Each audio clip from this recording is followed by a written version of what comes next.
शब्द सहलानी। कबीर साहब को जब ये दौलत मिल गई और अन्य महात्माओं को जब ये दौलत मिल गई, उन्होंने जब ऊपर चढ़ करके देखा तो कलम तोड़ करके लिख दिया, अचरज देखा भारी साधो, अचरज देखा भारी रे, और बिना बजाए निस्दिन बाजे, और घंटा शंख नगारी रे, और बहरा सुन सुन मस्त होत है, तन की खबर बिसारी रे, और बिन भूमि के महल बना है, तामे जो तो जारी रे, अंधा देख देख सुख पावे, बात बतावे सारी रे, और जीता मरकर फिर जी जावे, बिन भोजन बलधारी रे, और ब्रह्मानंद संत जन बिरला, कोई समझे बात हमारी रे। प्रेमी भाई बहनों, वो असली अयोध्या नगरी है, वो राम भगवान का देश है। राम जी का दर्शन करने के बाद फिर तुम्हारी ये जीवात्मा दूसरे मंडल के शब्द को पकड़ करके दूसरे मंडल की चढ़ाई करेगी। शाम तज श्वेत को गहना, सुरत को तान धुन सुनना, और पंख के द्वार धस बैठो, और त्रिकुटी जाए कर लेना। उसी के ऊपर दूसरा देश आता है जिसे महात्माओं ने त्रिकुटी देश कहा। वहां के जो मालिक हैं वो ब्रह्म हैं। वहीं से मन और माया की उत्पत्ति हुई। वहीं से तीन गुण, रजोगुण, तमोगुण, सतोगुण, तीनों गुणों की उत्पत्ति वहीं से हुई। ये जो आपके वेद हैं, अरे वेदों को सारी दुनिया पढ़ती है, वेदों की भी उत्पत्ति उसी स्थान से हुई है। महात्मा कहते हैं कि भाई त्रिकुटी महल में विद्या सारा, धन हर गरजे बजे नगारा, और लाल वरन सूरज उजियारा। वहां पर दो धुने, बादलों की गर्जन और मृदंग की आवाज उस लोक में गूंजती रहती है। जैसे पहले स्थान पर राम भगवान के देश में घंटे और शंख की आवाज गूंजती है, ऐसे ही दूसरे मंडल पर यानी कि ब्रह्म के देश में बादलों की गर्जन और मृदंग वहां पर बजता रहता है। ओम का जाप बराबर वहां होता रहता। ब्रह्म का जो स्वरूप है लाल वरण सूरज उजियारा। ये सूरज कुछ नहीं है। ऐसे तुम लाखों लाख सूर्य इकट्ठे करोगे तो वहां का एक सूर्य बनेगा। प्रेमी भाई बहनों, ब्रह्म का जो स्वरूप है वो सुबह के लाल सूर्य के समान है, इसीलिए वहां का पूरा ब्रह्मांड लाल है। जहां तक आपकी निगाह जाएगी ब्रह्म देश में चारों तरफ आपको लाल ही लाल नजर आएगा। महात्मा जब साधना करके वहां पहुंचे तभी महात्माओं ने लिख दिया कि लाली मेरे लाल की, और जित देखो तो लाल, और लाली देखन में गई और मैं भी हो गई लाल। वो पूरा ब्रह्मांड ही लाल है। तो जितने साधक वहां पहुंच जाते हैं उन सभी को योगेश्वर कहा जाता है। योगेश्वर की पद्धति हैं, जैसे व्यास जी वे, वशिष्ठ जी वे, वाल्मीकि जी वे, इन सब की पहुंच वहीं तक थी। इसीलिए कहा गया कि वाल्मीकि भय ब्रह्म समाना। जब इनकी जीवात्मा वहां पहुंची और जब इन्होंने ब्रह्म का दर्शन किया तो इनका स्वरूप भी ब्रह्म के समान यानी ब्रह्म स्वरूप हो गया। तो जितने साधक वहां पहुंच जाते हैं उन सभी को योगेश्वर कहा जाता है। योगेश्वर भगवान श्री कृष्ण उसी देश में वास करते हैं। ये जो ब्रह्म देश है वो श्री कृष्ण भगवान का ही देश है और श्री कृष्ण भगवान वहीं पर रहते हैं। ये बाहर की जन्माष्टमी नहीं है जो आप लोग मनाते हो, ये तो आप नकल करते हो। महात्माओं ने कहा था भाई सही मायने में तुम जन्माष्टमी कब मनाओगे?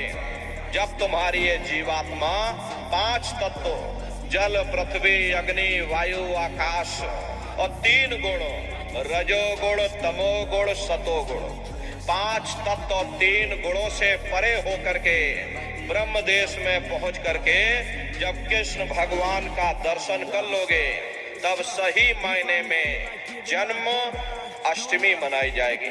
वहां कृष्ण भगवान का दर्शन करने के बाद फिर तुम्हारी ये जीवात्मा तीसरे मंडल के शब्द को पकड़ करके और तीसरे मंडल की चढ़ाई करेगी। आगे पहुंची सुन झंकार, ररंकार धुन सुने पुकार, आगे श्वेत सुन्न है भाई, मान सरोवर बैठ नहाई।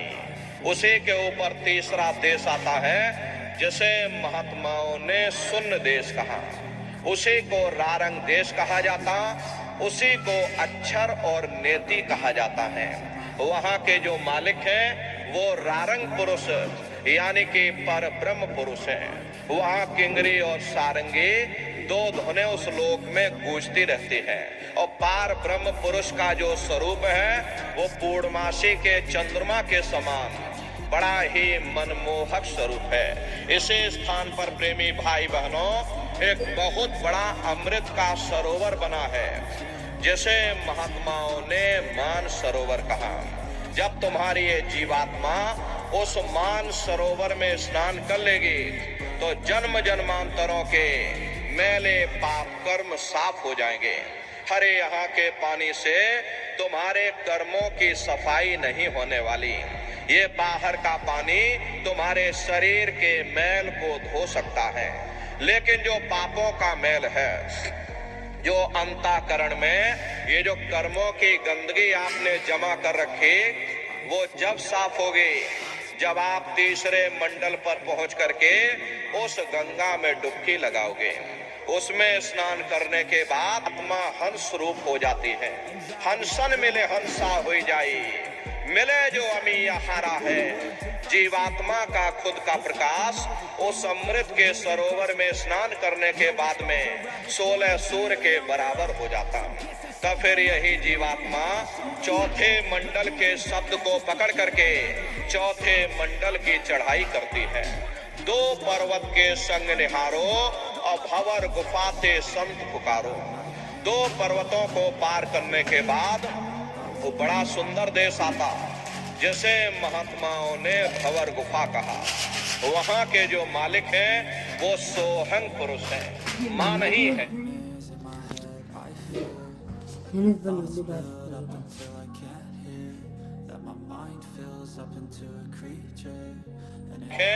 वो सोहंग पुरुष है, मां नहीं है। हापे अंग की मात्रा सोहंग पुरुष है। वहाँ बंशी यानी मुरली की मधुर ध्वनिया सदा उस लोक में उच्चारण होती रहती। और सोहंग पुरुष का जो स्वरूप है वो दोपहर के सूर्य के समान महाप्रकाशवान स्वरूप है। स्वरूप में अंतर है। पहले स्थान पर निरंजन भगवान का जो स्वरूप है वो ज्योतिष स्वरूप है। दूसरे स्थान पर ब्रह्म का जो स्वरूप है वो सुबह के लाल सूर्य के समान है। तीसरे स्थान पर पार ब्रह्म का जो स्वरूप है वो पूर्णमासी के चंद्रमा के समान है। और चौथे स्थान पर सोहंग पुरुष का जो स्वरूप है वो दोपहर के स्वरूप है।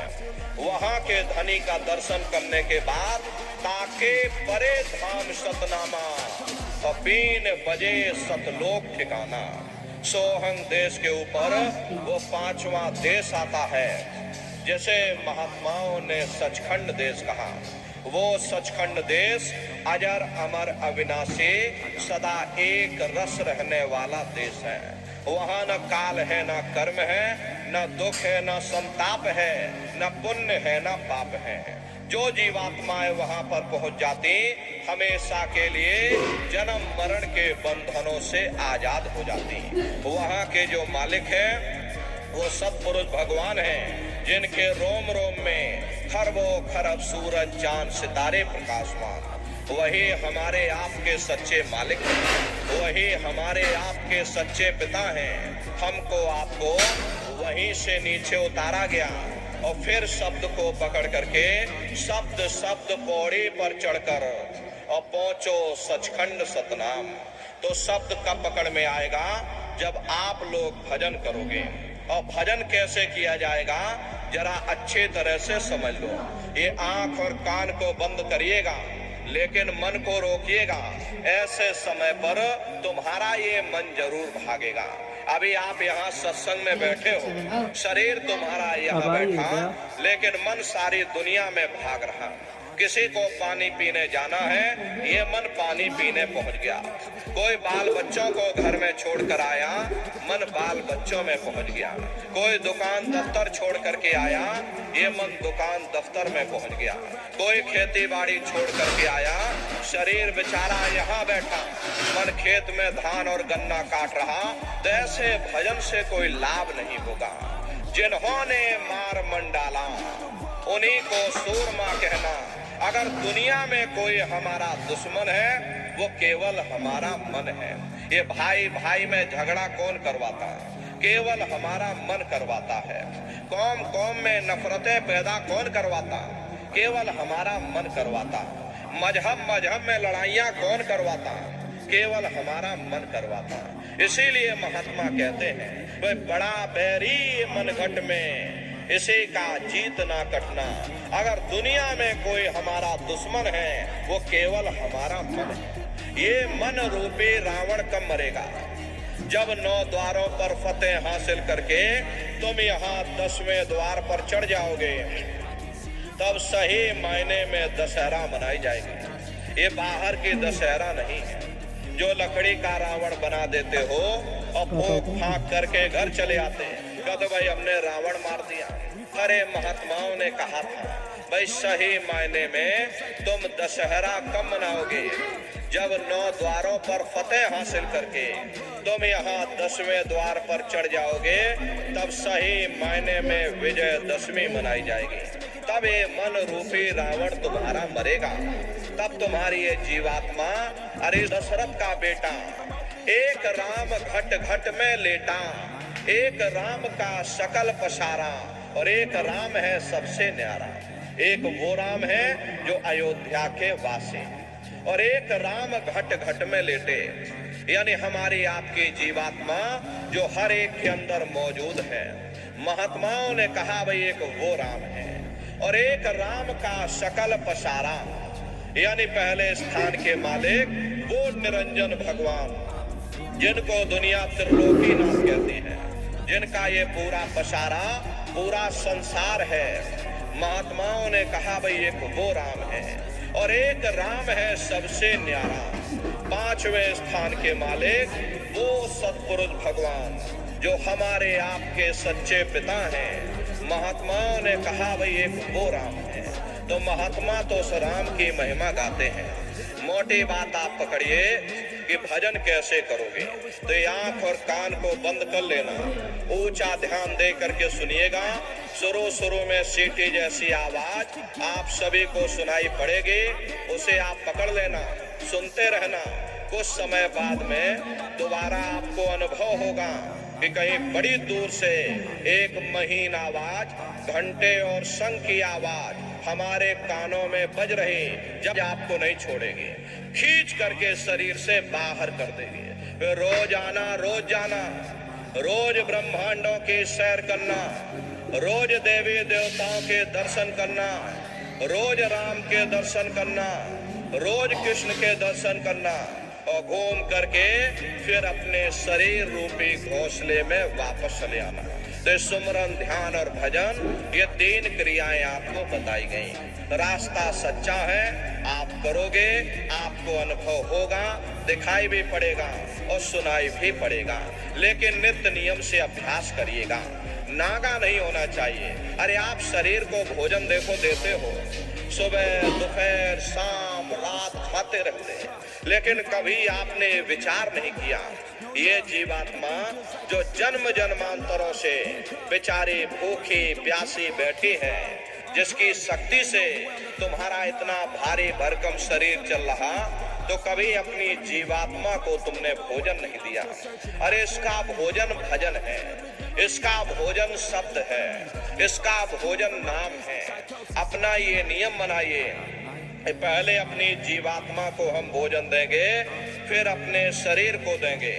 अगर ये नियम आपका बन गया तो आपका लोक भी बन जाएगा और आपका परलोक भी बन जाएगा। प्रेमी भाई बहनों, उस मालिक को पाने के लिए तुम्हें घर बार छोड़ने की जरूरत नहीं है। तुम्हें समाज छोड़ने की जरूरत नहीं है, तुम्हें जात और बिरादरी बदलने की जरूरत नहीं है। अरे जात पात के झगड़े ये हमारे अपने नहीं हैं, ये सब हमारे मन की खुराफात है। आप सभी लोग अपनी बुद्धि से विचार करिएगा। जब गुरु नानक साहब नहीं आए थे तब कोई सिख नहीं था, जब मोहम्मद साहब नहीं आए थे तब कोई मुसलमान नहीं था, जब ईसा मसीह साहब नहीं आए थे तब कोई ईसाई नहीं था। और पीछे लौटते चले जाओ तो केवल मनुष्य ही मनुष्य रह जाते हैं।